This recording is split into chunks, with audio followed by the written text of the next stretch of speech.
Olá, espero que você esteja bem. Vamos falar na aula de hoje sobre materiais compósitos.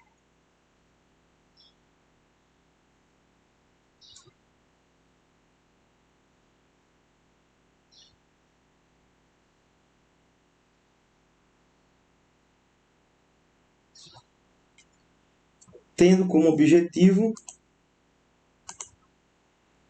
reconhecer os materiais compósitos e definir o que é materiais compósitos.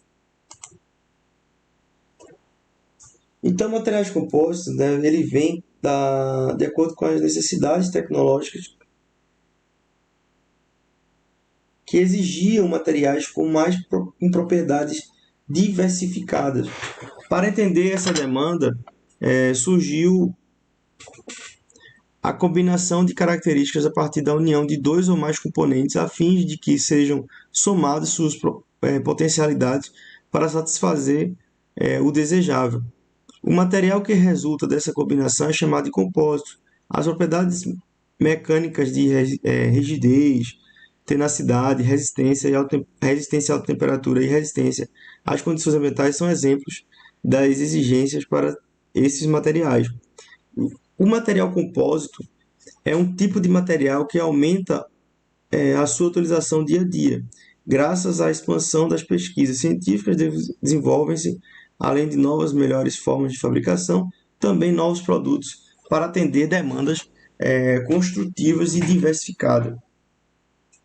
O material compósito ou compósito é aquele que há uma mistura de componentes, sendo o material matriz é o que confere a estrutura e também serve para preencher os espaços vazios que ficam entre os materiais do reforço, mantendo-os em sua posição relativa. Essa combinação possibilita obter vantagem e melhorias que nenhum dos componentes poderia fornecer isoladamente. As propriedades mecânicas, eletromagnéticas ou químicas são caracterizadas pelo material de reforço.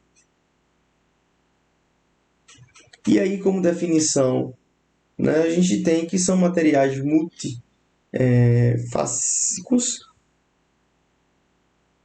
produzidos artificialmente, que possuem uma combinação desejável das melhores propriedades na sua fase de constituinte. A maioria dos compósitos é formado por duas fases, uma chamada matriz e outra fase dispersa. A combinação das propriedades das fases mais a quantidade relativa de cada uma delas e da geometria da fase dispersa é que determina a propriedade do material. Ainda na definição de materiais compósitos, os compósitos podem ser classificados em reforçado, com partículas ou por dispersão, reforçados com fibra, que são contínuos, alinhados ou descontínuos, curto, alinhado ou orientado aleatoriamente, e estrutural, laminados ou painéis em sanduíche.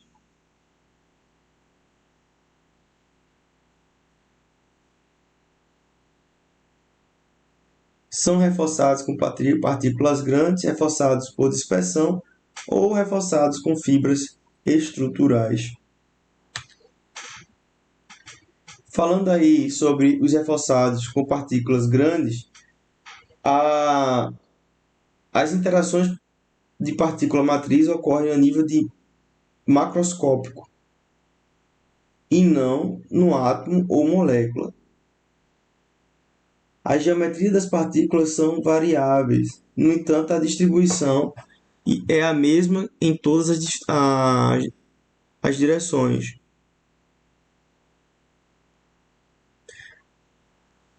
Com isso, os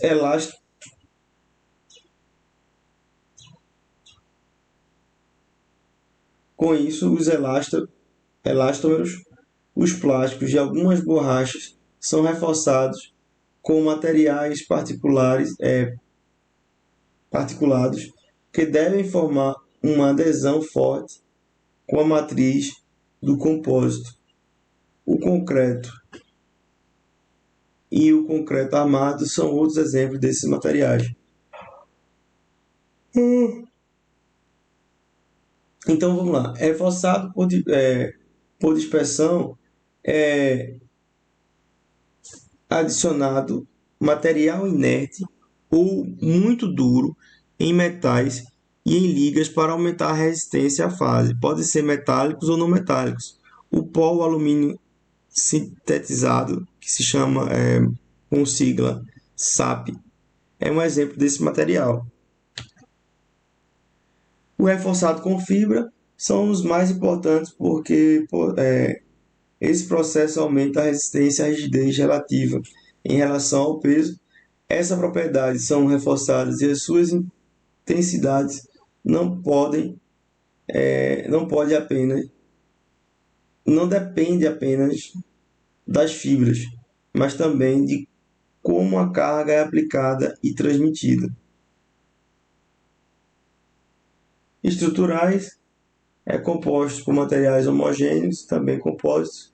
Sua resistência depende das propriedades dos materiais e do projeto geométrico da estrutura de seus elementos. O tipo laminar, formado por folhas superpostas, ligado por cimento, define uma direção preferencial que também define a sua resistência. Os painéis em sanduíche são formados por duas folhas externas mais resistentes separadas por materiais menos densos.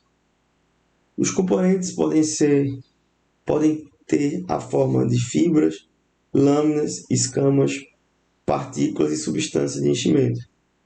A fibra de vidro é um exemplo que combina uma resina polimérica com fibra de natureza cerâmica.